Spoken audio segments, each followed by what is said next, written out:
નમસ્કાર મિત્રો, SP education ચેનલમાં આપ સૌનું હાર્દિક સ્વાગત છે। આપણી ચેનલ પર જો નવા હો તો ચેનલને સબસ્ક્રાઇબ કરી લેજો, જેથી તમને ટેટ ટાટ સરકારી ભરતી અને સરકારી પરીક્ષાઓને લગતી નવી અપડેટ મળતી રહે। જો આપણી ટેલિગ્રામ ચેનલ પર જોઈન ન થયા તો ત્યાં થઈ જજો, વિડીયોની નીચે લિંક છે, ત્યાં પણ તમને શિક્ષણને લગતી ઘણી માહિતી મળી રહેશે। મિત્રો, જ્ઞાન સહાયક ભરતીમાં ત્રીજો રાઉન્ડ પડવાની શક્યતા પૂરી રહેલી છે। સરકારે જ્ઞાન સહાયક યોજનાને બદલે કાયમી શિક્ષકની ભરતી કરવી જોઈતી હતી, તો એક જ રાઉન્ડમાં તમારું કામ થઈ જતું। ઘણા એવા કારણો છે જેના લીધે જ્ઞાન સહાયકની જગ્યાઓ ખાલી જ જોવા મળે છે।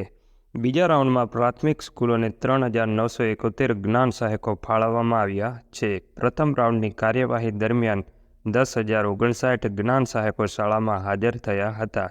બે રાઉન્ડની કાર્યવાહીના અંતે 9,000 બેઠકો ખાલી પડવાનો અંદાજ ત્રીજા રાઉન્ડની શક્યતા પૂરેપૂરી રહેલી છે, જેમાં બીજા રાઉન્ડમાં 3,971 ઉમેદવારોને સ્કૂલ ફાળવણી કરવામાં આવી છે। જે ઉમેદવારોને સ્કૂલ ફાળવણી કરવામાં આવી છે તેમને 27 જાન્યુઆરી સુધીમાં સ્કૂલમાં હાજર થવાની મુદત આપવામાં આવી છે।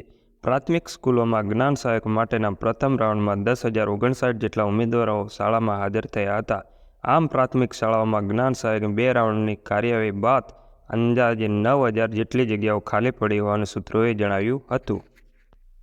ચાલુ વર્ષે નિવૃત્ત થયેલા શિક્ષકોની ખાલી જગ્યા પણ બીજા તબક્કાની ભરતીની કાર્યવાહી સમાવી લેવામાં આવી હતી। ખાલી પડનારી જગ્યા માટે ભરતી વિભાગ દ્વારા ત્રીજા તબક્કાની કાર્યવાહી હાથ ધરવામાં આવશે।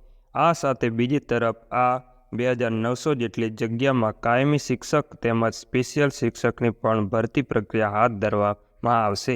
એટલે 2,900 વિદ્યા સહાયકની કાયમી શિક્ષકની ભરતી આવવાની શક્યતા રહેલી છે। આજના વિડીયોમાં બસ આટલું, મળશું નેક્સ્ટ વિડીયોમાં।